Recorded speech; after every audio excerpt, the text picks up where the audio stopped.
Hello! Welcome to Squid Essays. Inking your academic pen.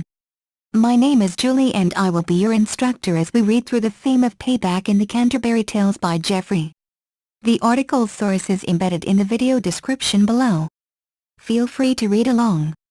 Please note that you can get a custom, plagiarism-free essay for as little as $10 a page at Squid Essays. The link is in the description. The theme of payback was greatly researched in the world literature. There are different meanings of the notion of payback and different authors shed light to different aspects of this term. Dante and Chaucer turn to the notion of payback in their works, but they depict completely different aspects of this problem in their works. Payback in Chaucer's The Canterbury Tales is used in the meaning of returning back the story. The Canterbury Tales is written in a form of collection of short fictional stories told by 29 pilgrims during their journey to Canterbury. Each story forms a parable as it starts with a narrator, then turns to the story itself and finally returns to the personality of the narrator. In the prologue of his tales, Chaucer gives a detailed characteristic of each pilgrim. The description of the pilgrims becomes a perfect opportunity to give an account of the English society of the 14th century. 29 pilgrims represent practically all levels of the English society except for aristocracy. Royal family isn't represented either. Each of the pilgrims wants to pay back to his comrades and tell the story of his own. Telling stories in return is not only the matter of politeness. The talks of the pilgrims turn to the tournament of oratory skills, wit and intelligence, and each pilgrim does his best to win the competition. Each story told by the pilgrim becomes a quitting to all the rest and they are happy to take this quitting and answer it. In general, quitting is a famous technique widely used in medieval literary tradition. In this literary tradition, the quitting is understood as telling one story in response for another. Hallissy states that quitting in Chaucer's The Canterbury Tales serves to allow the characters themselves to transcend their own social class and class-based moral expectations, in order to gain power over people of higher social strata. Hallissy, 41. In each prologue of each tale we can see social status of each character, and even the order in which they tell their tales tells about their social status. The knight, who starts the telling cycle, has more privileges in comparison to his companions. The knight is depicted like generous, romantic and courageous man. The very pattern of a noble knight, and a most distinguished man, as Chaucer himself calls him. The friar and the parson become two opposite manifestations of the contemporary clergy.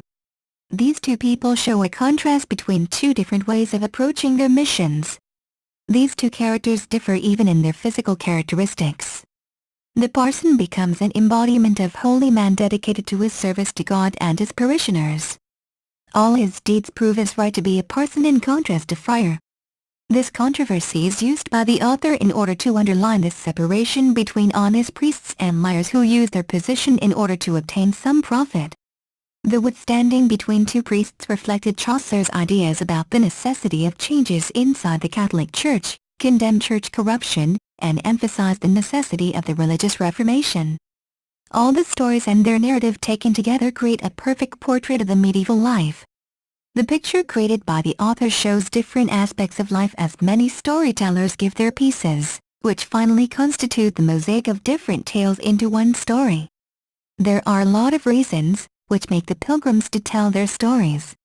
First of all, each story is a self-reflection of each character about himself, his times and people who surround him.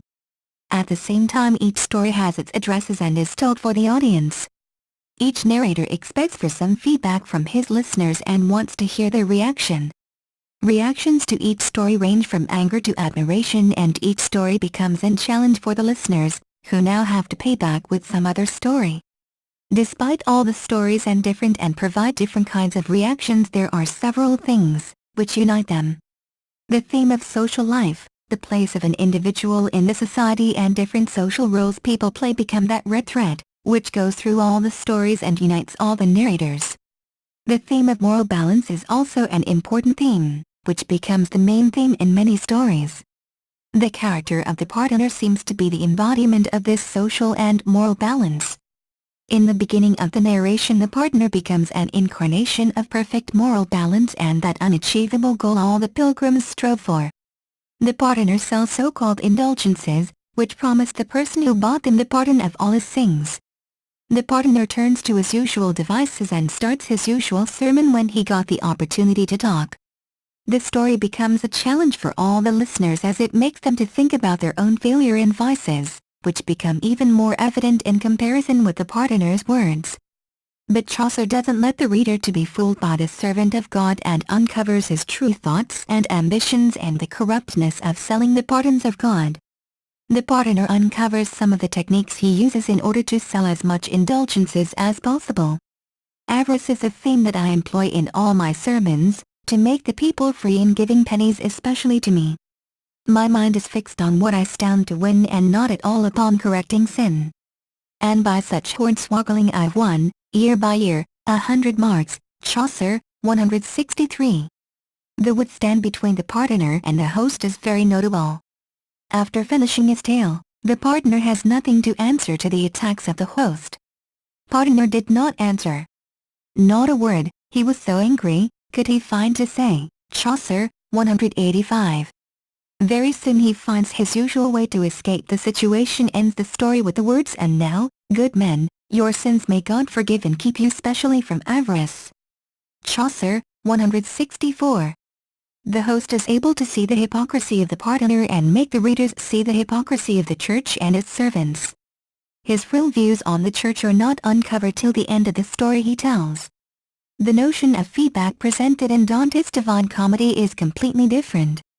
It presents the journey of the poet accompanied by Virgil through 3 realms of the dead. Inferno or Hell is the best known part of the comedy. The Divine Comedy has a lot of levels of interpretation. Political and religious satire presents one layer of meaning, where Dante gave his payback to everybody he disliked.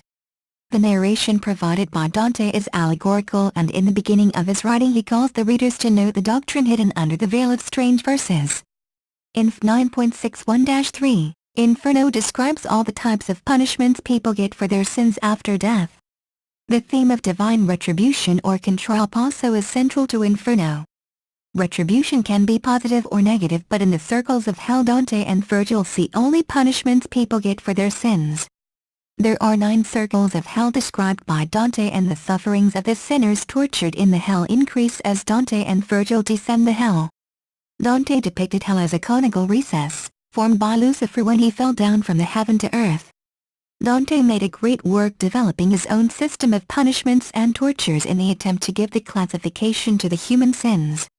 According to his classification, people who commit sins over society deserve a more severe punishment than those who commit crimes against individuals. The Inferno seems fair advice from a 14th century Florentine. The only way to live life is to be true to one's own ideals. For betraying one's morality is betraying oneself. Robertson, Dante borrowed Aristotelian idea of contralpasso. Aristotle expressed a thought that the suffering the soul experiences in hell contrasts the sins committed on earth in order not to let the sinners forget about crimes they committed. Contralpasso makes the sinner to re-experience the most terrible aspects of their sins in order not to forget it. So, the hell created by Dante is built on the principle of contralpasso. In this hell each sinner gets a unique punishment appropriate to his sin. So, each soul in Inferno lives in its own hell with own thoughts, fears and desires.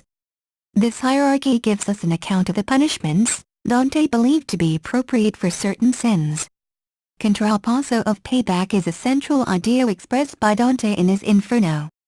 So, payback gets different meaning in the Canterbury Tales by Chaucer and Divine Comedy by Dante. Payback described by Chaucer is presented in the form of oral tournament, where people are quitting each other telling different stories. In Dante's work, payback is retribution for the deeds committed during the human life. His payback is derived from Aristotelian philosophical thought and is a synonym for contralpasso. Sources: Geoffrey Chaucer. Twain's English Authors Series, ed.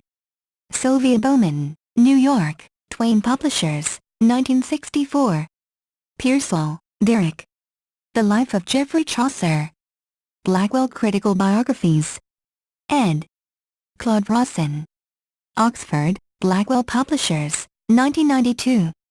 Ryan Robertson, On Literary Literacy, New York, 1998. Dante Alighieri, Inferno, New York, 1999. F. Hallissy, Margaret A. Companion to Chaucer's Canterbury Tales, Greenwood, 1995. Thank you for taking your time to listen to me. I hope you enjoyed learning about the fame of Payback in the Canterbury Tales by Geoffrey as much as I did. Kindly remember that you can get a custom, plagiarism-free essay at Squid Essays for as little as $10. The link is in the description. See you next time.